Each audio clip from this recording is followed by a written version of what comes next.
ఉన్న బంగారాన్ని విడిపించి ఆ రోజు ఆన్లైన్ రేటుకే మేము కొంటాం. Sharma gold company. మా టీం ఏదో ఇక్కడ కొన్ని అరేంజ్ చేశారంట ఫొటోస్ మీకు సంబంధించినవి. ఎవరి అబ్బాయి? రాజా గారివి, వేరే వాళ్ళ షూట్ మీరేనా అది? అది నేనే. నా టీన్స్ లో 16 or 17 అనుకుంటా. Okay,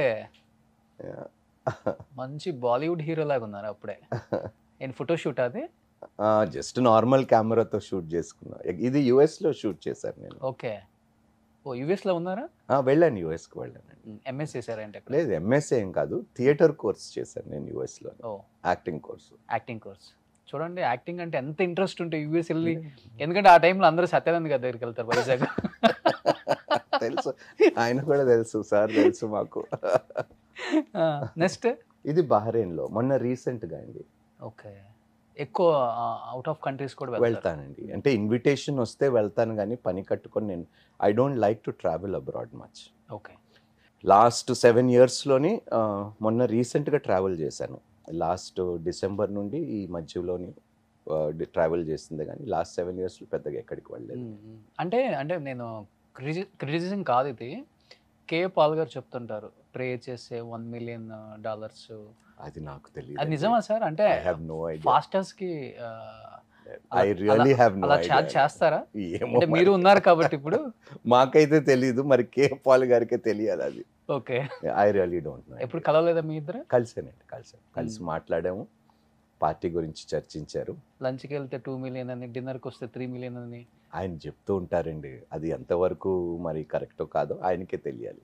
okay. నెక్స్ట్, ఇది నాకు డాక్టరేట్ ఇచ్చినప్పుడు, ఇంతకుముందు బహ్రెయిన్, ఇది కువైట్లో. So honorary doctorate of divinity అనమాట, క్రిస్టియన్ స్టడీస్లోని.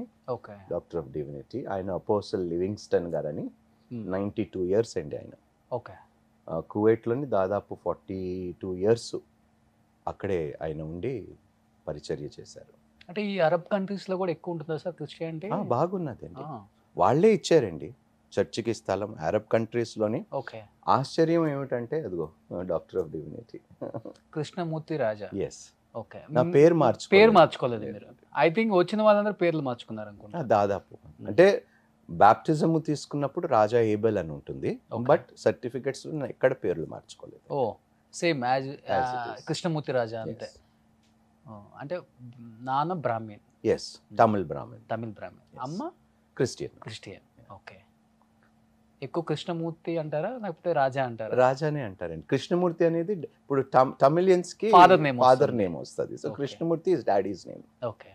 కృష్ణమూర్తి అంటే ఎవరికి తెలియదేమో. చాలా తక్కువ, చాలా రేరు. ఓకే. బాగుంది మూర్తి గారు.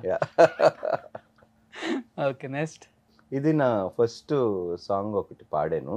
ఓకే. ఈయన చాలా పెద్ద మినిస్ట్రీస్ అండి, హోసన్నా మినిస్ట్రీస్ అని, పాస్టర్ ఫ్రెడీ పాల్ గారు.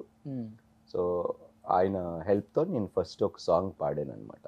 అంటే ఆల్రెడీ ఉన్న సాంగే, దాన్ని నేను అటెంప్ట్ చేశాను పాడటానికి. ఇప్పుడు మా టీం హెల్ప్తో ఒకసారి పాడొచ్చు? వద్దండి, మీకు దండం పెడతా.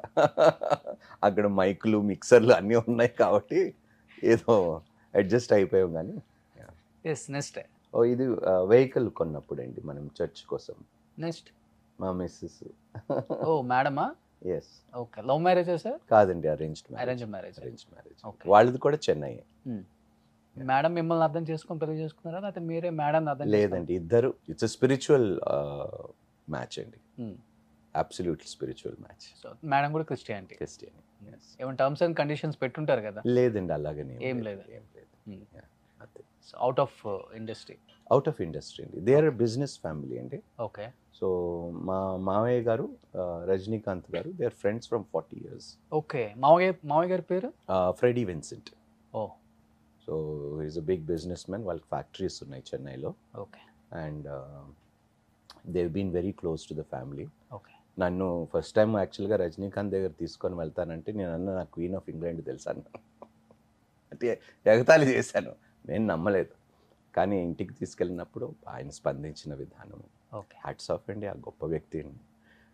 నేను ఇదా అంటాను, ఏ మనుషుల్లో కూడా అంత హ్యూమిలిటీ నేను చూడలేదు. రజనీకాంత్ దగ్గర చూసిన తగ్గింపు, సింప్లిసిటీ నా జీవితంలో ఏ మనిషి దగ్గర నేను చూడలేదండి. అందుకని ఆయనని చాలా ఇష్టపడతాను, రజనీకాంత్ గారు. అంటే ఏ విషయంలో పర్టికులర్గా? అన్ని విషయంలో అండి. దాపరికాలు ఏమీ లేవండి. వెనకొకలాగా మాట్లాడటం, ముందొకలాగా ఉండటం అనేది.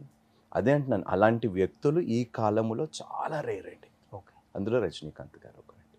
Star hero. మామూలు హీరోనండి ఆయన. ఈజ్ రికగ్నైజ్డ్ గ్లోబల్లీ అండి, గ్లోబల్లీ. అంత పెద్ద వ్యక్తి, ఎంత సింపుల్, ఎంత సింప్లిసిటీ. ఆశ్చర్యపోయానండి ఆయనకు చెప్పిన ప్రైవేట్ మాటలు కాబట్టి I can't tell you much. మన తెలుగు ఇండస్ట్రీలో ఏ హీరోని చూడలేదు సార్ అలా? లేదండి, ఎక్కడ చూడ. అందరూ ముందు ఒకటి వెనక ఒకటి మాట్లాడే వాళ్ళేనా? అది మీకే తెలియాలి రోషన్. అంటే ఎక్కడ మీరే ఎక్కడ చూడలేదు అంటే ఇంటర్వ్యూ ఎక్కువ ఇంటరాక్ట్ కాలేదు అంటే why carry an attitude. Exactly. ఇప్పుడు లైట్ బాయ్ ఉన్నాడు, వాడి పని వాడు చేసుకుంటున్నాడు. మీరు యాక్టర్, మీరు మీ పని చేసుకుంటున్నారు. ఎందుకు తక్కువ ఎక్కువ? ఎందుకు ఈ ఒక ఫాల్స్ ఇమేజ్, ఒక ఈగోని మెయింటైన్స్ మనం ఇలాగైనా ఉంటేనే మనకి ఎందుకు? సింపుల్గా ఉండండి, కలిసిమెలిసి ఉండండి, అందరినీ ప్రేమించండి, అందరినీ సమానంగా చూడండి. సూపర్. సో అందుకనే అంటారు రజనీకాంత్ గారు నిజంగా రియలీ. నేను 2-3 సార్లు కలిశాను ఆయన్ని, ఇంట్లోకి వెళ్ళి ఆయనతో కూర్చొని. సో మా మావయ్య వాళ్ళ మదర్కి బాగా ఇష్టపడతారండి. కబాలి సినిమా ఆయన ఫోన్ చేసినప్పుడు, మా మావయ్యకి ఫోన్ చేసినప్పుడు, మా మావయ్య వాళ్ళ మదర్ బర్త్డే నాడు ఆ మూవీ రిలీజ్ చేశారు. ఫోన్ చేసి చెప్పారు, అమ్మ గుర్తుకొస్తుంది. అమ్మ అంటాడు మా మావయ్య వాళ్ళ మదర్ని, అమ్మ గుర్తుకొస్తుందిరా అన్నాడు. ఐ థింక్ ఈయనకొక్కడికే అనుకుంటా వరల్డ్ వైడ్ ఫ్యాన్ బేస్ ఉంది. ఏ కంట్రీ వెళ్ళినా, ఏ కంట్రీ ఎక్కడికి వెళ్ళినా ఉంటారు. ఫ్యాన్స్ అనేది కాదండి, రెస్పెక్ట్ కూడా అంతే. అభిమానులు ఉండొచ్చు కానీ అభిమానంతో పాటు ఒక రెస్పెక్ట్ కూడా. మేము జపనీస్, చైనీస్ వీళ్ళంతా దేవుళ్ళ కొలుస్తారంట. మనకు చెప్తుంటే వింటాం హీరోయిన్స్. సుమన్ టీవీలో మీ పర్సనల్ అండ్ బిజినెస్ ప్రమోషన్స్ కోసం కింది నెంబర్కి కాంటాక్ట్ చేయండి.